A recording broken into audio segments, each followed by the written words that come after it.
This is Miss B Reads to You, where I read from a selection of the classics. Don't forget to like and subscribe in order to hear more. Chapter 6. The ladies of Longbourn soon waited on those of Netherfield. The visit was returned in due form. Miss Bennet's pleasing manners grew on the goodwill of Mrs. Hurst and Miss Bingley, and though the mother was found to be intolerable and the younger sisters not worth speaking to, a wish of being better acquainted with them was expressed toward the two eldest. By Jane this attention was received with the greatest pleasure, but Elizabeth still saw superciliousness in their treatment of everybody, hardly excepting even her sister, and could not like them, though their kindness to Jane, such as it was, had a value as arising in all probability from the influence of their brother's admiration. It was generally evident whenever they met that he did admire her, and to her it was equally evident that Jane was yielding to the preference which she had begun to entertain from him from the first, and was in a way to be very much in love. But she considered with pleasure that it was not likely to be discovered by the world in general, since Jane united with great strength of feeling, a composure of temper, and a uniform cheerfulness of manner, which would guard her from the suspicions of the impertinent. She mentioned this to her friend, Miss Lucas. "It may perhaps be pleasant," replied Charlotte, "to be able to impose on the public in such a case, but it is sometimes a disadvantage to be so very guarded. If a woman conceals her affection with the same skill from the object of it, she may lose the opportunity of fixing him, and it will then be but poor consolation to believe the world equally in the dark. There is so much of gratitude or vanity in almost every attachment, that it is not safe to leave any to itself. We can all begin freely. A slight preference is natural enough, but there are very few of us who have heart enough to be really in love without encouragement. In 9 cases out of 10, a woman had better show more affection than she feels. Bingley likes your sister, undoubtedly, but he may never do more than like her if she does not help him on. But she does help him on, as much as her nature will allow. If I can perceive her regard for him, he must be a simpleton indeed not to discover it too. Remember, Eliza, that he does not know Jane's disposition as you do. But if a woman is partial to a man, and does not endeavor to conceal it, he must find it out. Perhaps he must, if he sees enough of her, but though Bingley and Jane meet tolerably often, it is never for many hours together, and as they always see each other in large mixed parties, it is impossible that every moment should be employed in conversing together. Jane should therefore make the most of every half-hour in which she can command his attention. When she is secure of him, there will be leisure for falling in love as much as she chooses." "Your plan is a good one," replied Elizabeth, "where nothing is in question but the desire of being well married, and if I were determined to get a rich husband or any husband, I dare say I should adopt it. But these are not Jane's feelings. She is not acting by design. As yet she cannot even be certain of the degree of her own regard, nor of its reasonableness. She has known him only a fortnight. She danced 4 dances with him at Meryton. She saw him one morning at his own house, and has since dined in company with him 4 times. This is not quite enough to make her understand his character." "Not as you represent it. Had she merely dined with him, she might only have discovered whether he had a good appetite. But you must remember that 4 evenings have been also spent together, and 4 evenings may do a great deal." "Yes, these 4 evenings have enabled them to ascertain that they both like 21 better than commerce.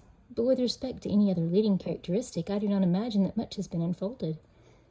"Well," said Charlotte, "I wish Jane success with all my heart, and if she were married to him tomorrow, I should think she had as good a chance of happiness as if she were to be studying his character for a 12-month.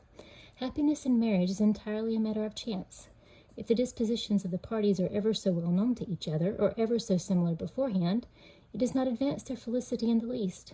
They always continue to grow sufficiently unlike afterwards to have their share of vexation, and it is better to know as little as possible of the defects of the person with whom you are to pass your life." "You make me laugh, Charlotte, but it is not sound. You know it is not sound, and that you would never act in such a way yourself." Occupied in observing Mr. Bingley's attention to her sister, Elizabeth was far from suspecting that she was herself becoming an object of some interest in the eyes of his friend. Mr. Darcy had at first scarcely allowed her to be pretty. He had looked at her without admiration at the ball, and when they next met he looked at her only to criticize. But no sooner had he made it clear to himself and his friends that she had hardly a good feature in her face, than he began to find it was rendered uncommonly intelligent by the beautiful expression of her dark eyes. To this discovery succeeded some others equally mortifying. Though he had detected with a critical eye more than one failure of perfect symmetry in her form, he was forced to acknowledge her figure to be light and pleasing, and in spite of his asserting that her manners were not those of the fashionable world, he was caught by their easy playfulness. Of this she was perfectly unaware. To her, he was only the man who made himself agreeable nowhere, and who had not thought her handsome enough to dance with. He began to wish to know more of her, and as a step toward conversing with her himself, attended to her conversation with others. His doing so drew her notice. It was at Sir William Lucas's, where a large party was assembled. "What does Mr. Darcy mean," says she to Charlotte, "by listening to my conversation with Colonel Forster?" "That is a question which Mr. Darcy only can answer. But if he does it any more, I shall certainly let him know that I see what he is about. He has a very satirical eye, and I do not begin being impertinent myself, I shall soon grow afraid of him." On his approaching them soon afterwards, though without seeming to have any intention of speaking, Miss Lucas defied her friend to mention such a subject to him, which immediately provoking Elizabeth to do it, she turned to him and said, "Did you not think, Mr. Darcy, that I expressed myself uncommonly well just now when I was teasing Colonel Forster to give us a ball at Meryton?" "With great energy, but it is a subject which always makes a lady energetic." "You are severe on us." "It will be her turn soon to be teased," said Miss Lucas. "I am going to open the instrument, Eliza, and you know what follows." "You are a very strange creature by way of a friend, always wanting me to play and sing before anybody and everybody. If my vanity had taken a musical turn, you would have been invaluable. But as it is, I would really rather not sit down before those who must be in the habit of hearing the very best performers." On Miss Lucas's persevering, however, she added, "Very well, if it must be so, it must." And gravely glancing at Mr. Darcy, "There is a fine old saying, which everybody here is of course familiar with, 'Keep your breath to cool your porridge,' and I shall keep mine to swell my song." Her performance was pleasing, though by no means capital. After a song or two, and before she could reply to the entreaties of several that she would sing again, she was eagerly succeeded at the instrument by her sister Mary, who, having, in consequence of being the only plain one in the family, worked hard for knowledge and accomplishments, was always impatient for display. Mary had neither genius nor taste, and though vanity had given her application, it had given her likewise a pedantic air and conceited manner, which would have injured a higher degree of excellence than she had reached. Elizabeth, easy and unaffected, had been listened to with much more pleasure, though not playing half so well, and Mary, at the end of a long concerto, was glad to purchase praise and gratitude by Scotch and Irish airs, at the request of her younger sisters, who with some of the Lucases and 2 or 3 officers joined eagerly in dancing at one end of the room. Mr. Darcy stood near them in silent indignation at such a mode of passing the evening, to the exclusion of all conversation, and was too much engrossed by his own thoughts to perceive that Sir William Lucas was his neighbour, till Sir William thus began. "What a charming amusement for young people this is, Mr. Darcy! There is nothing like dancing, after all. I consider it as one of the first refinements of polished societies." "Certainly, sir, and it has the advantage also of being in vogue amongst the less polished societies of the world. Every savage can dance." Sir William only smiled. "Your friend performs delightfully," he continued after a pause, on seeing Bingley join the group, "and I doubt not that you are an adept in the science yourself, Mr. Darcy." "You saw me dance at Meryton, I believe, sir?" "Yes, indeed, and received no considerable pleasure from the sight. Do you often dance at St. James's?" "Never, sir." "Do you not think it would be a proper compliment to the place?" "It is a compliment which I never pay to any place if I can avoid it." "You have a house in town, I conclude?" Mr. Darcy bowed. "I had once had some thought of fixing in town myself, for I am fond of superior society, but I did not feel quite certain that the air of London would agree with Lady Lucas."